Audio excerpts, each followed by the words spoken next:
What's up, guys? Welcome to a brand new episode of the Fit Women's Weekly podcast. If this is your first time tuning in, welcome to the show. I hope that over the course of this episode, you find some nuggets that you find useful for your own training, and that maybe you decide to go back and listen to past episodes, and of course, come back to listen to future episodes. In today's show, I want to talk about the different types of strength training: dumbbells, barbells, and kettlebells. If you are specifically brand new to strength training, where should you spend most of your time? And if you are thinking about creating your own home gym, which should you prioritizing and loading up that space with first? So first things first, are they all created equal? Absolutely not. Can they all be used in order to develop strength, build muscle, and improve your overall fitness? Absolutely. So when it comes down to it, which one should you focus on, especially if you are just getting started? Well, first and foremost, I think that it should be dumbbells. Would be my number one answer. Really, just that basic. But of course, the question then becomes, well, why is that? And really, because when it comes to barbells, we'll start there first. Barbells are great if you are trying to maximize the overall amount of weight that you're using. It's a lot easier to progressively overload your system, right? Because you just need a couple of plates that you can add on from one training session to the next. However, barbells do have a couple of negatives. One of them being is that they are very technique based, right? You need to make sure that you are adequately trained on how to properly use your barbells, whether you're just doing simple things like deadlifts and squats, where we say that those are simple, but when you're loading up with really heavy weight, it is very easy to put yourself at a risk of injury and to forego your form in order to execute whatever weight that you're trying to do. And of course, that's going to put you at risk of injury. So while barbells are great, just make sure that if that is something that you want to focus on, that you're able to get the proper training. On top of that, the other negative about barbell training is that it is using one piece of equipment where you're then using both hands or both legs. So you're not using things unilaterally. You're going to be using both arms in order to lift the weight. You're going to be using both legs in order to squat the weight. And while that might sound great because you're able to load up more weight onto the bar, the problem becomes then that you're able to compensate from one side versus the other. So if you're a little bit weaker on your right side, you can overcompensate with your left side, which then can increase that imbalance and also, again, put you at a little bit of risk of injury. And then the third issue that is a kind of a negative when it comes to barbells is its inability to utilize unilateral movement and also the smaller stabilizer muscles. When you are trying to create overall fitness, we want to be able to not just use the big muscles that you would use with the big movements of like chest press or squats and deadlifts, but we also do want to make sure that we're using those smaller stabilizer muscles, which helps to protect the joints. And so that's then where I turn towards dumbbells, because we're able to basically fix all of those issues. Dumbbells are great because you can start with a lighter weight to really work on perfecting your form, getting confident with your form, and then building up over time. The other great thing about the dumbbells versus the barbell is that it is a unilateral movement. So you're going to be holding a weight in each arm, which means you're going to have to use both arms equally or both legs, whatever it is that you're doing, just using arms because it's an easy example, which means that you're going to be less likely to create those muscle imbalances and the joint instability. You're going to have to really use those stabilizer muscles in order to get an overhead press with the one arm, or able to do a single chest press, right? And when we are using our stabilizer muscles, that recruits more muscle fibers so that you actually get a little bit more bang for your buck. Now, the downfall of dumbbells is obviously you're not going to be going as heavy with your weights, because you'll be able to do, I don't know, let's just say 150-pound squat.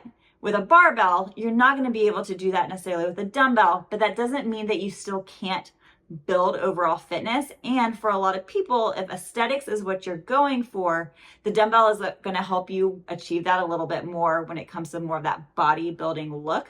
Whereas the barbell is going to be a little bit better if you're trying to go for more of like a power lifter body. You're going for pure strength.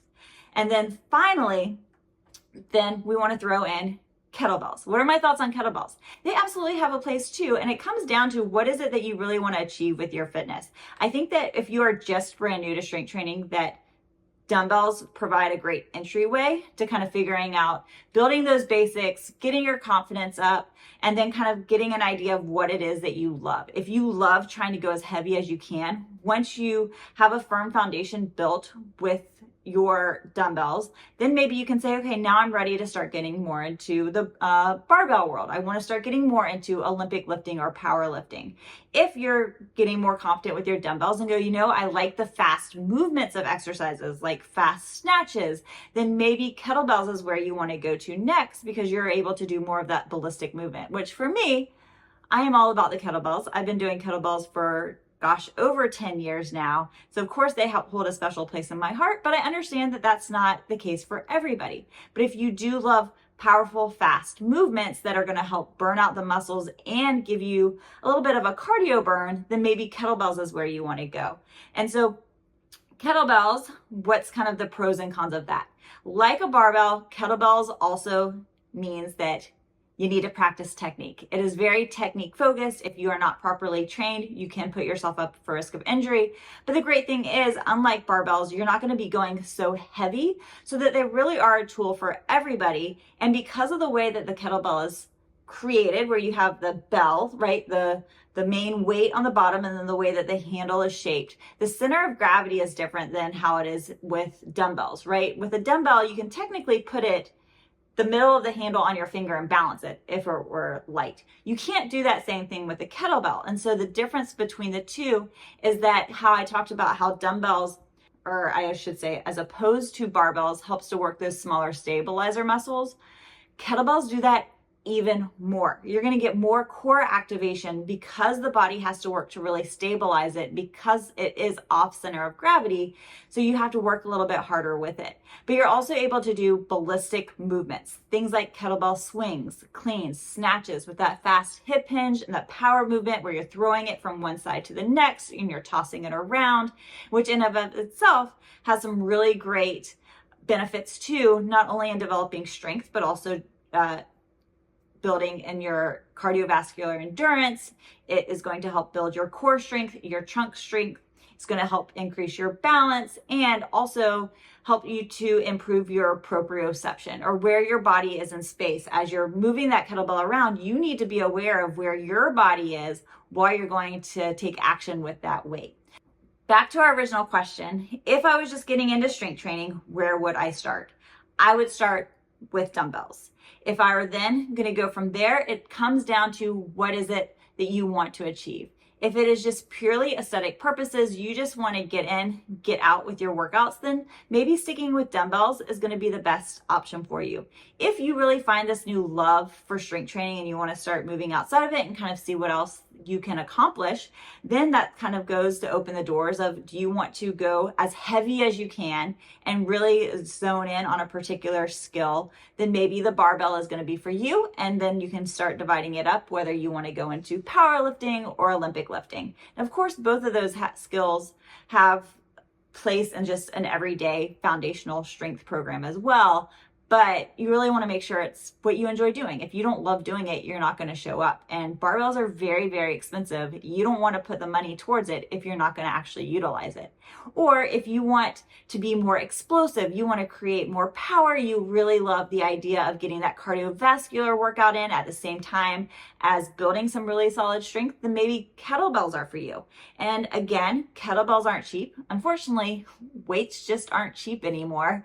And so you got to make sure, like, is that something that I want to go into as well? And if that's the case, just like with barbells, make sure that you find someone who can teach you the fundamental skills and to teach you the basic movement patterns so that you are taught properly in technique. They are a lot. I don't see it as much with barbells, to be honest, because I feel like barbell people are very stay in their lanes. However, I do see a lot with kettlebells that just general personal trainers think that they understand kettlebell movements, and that is not the case. Make sure that you find someone who is properly taught in kettlebells and is able to teach you accordingly to make sure that you learn safely so that you can get the most out of it and don't put yourself at risk of injury. I've told this story so many times, but when I first started getting into kettlebells, they were first becoming popular. I remember going to a hotel that had a whole selection of kettlebells, and Dan and I were like, wow, this is really cool. So we started practicing some kettlebell swings, and the personal trainer that was at the hotel came up to us and tried to correct my form, saying that I needed to squat more and do less of a hip hinge, and that I was doing it incorrectly. No. Luckily, I feel like that has been fixed for the most part, but we definitely still see poor mechanics being taught. So again, no matter what it is, make sure that you find someone who is actually knows what they're doing. And just, if it is kettlebells, I am RKC certified and kettlebell athletic certified. And I have an entire kettlebell program available for Fit Women's Weekly Live members, so that anytime they're interested in getting started with our kettlebells, we send them through that foundational program first so that they can learn the movement patterns and then practice the skills before jumping into my workouts, because every Friday is kettlebell day over at the clinic. So hopefully that helps you. I would love to know, what is it that you love training with? What's your preferred method? Personally, I love all three. I think that they all have a place, that I use them all pretty regularly in my own personal gym, but I would get the most use out of my dumbbells for sure, and then kettlebells after that, and then barbell. I will say, when it comes to barbell training, it doesn't matter if you have just 10-pound plates on the sides. When you're using a barbell, there is just something about it that makes you feel really confident and very badass.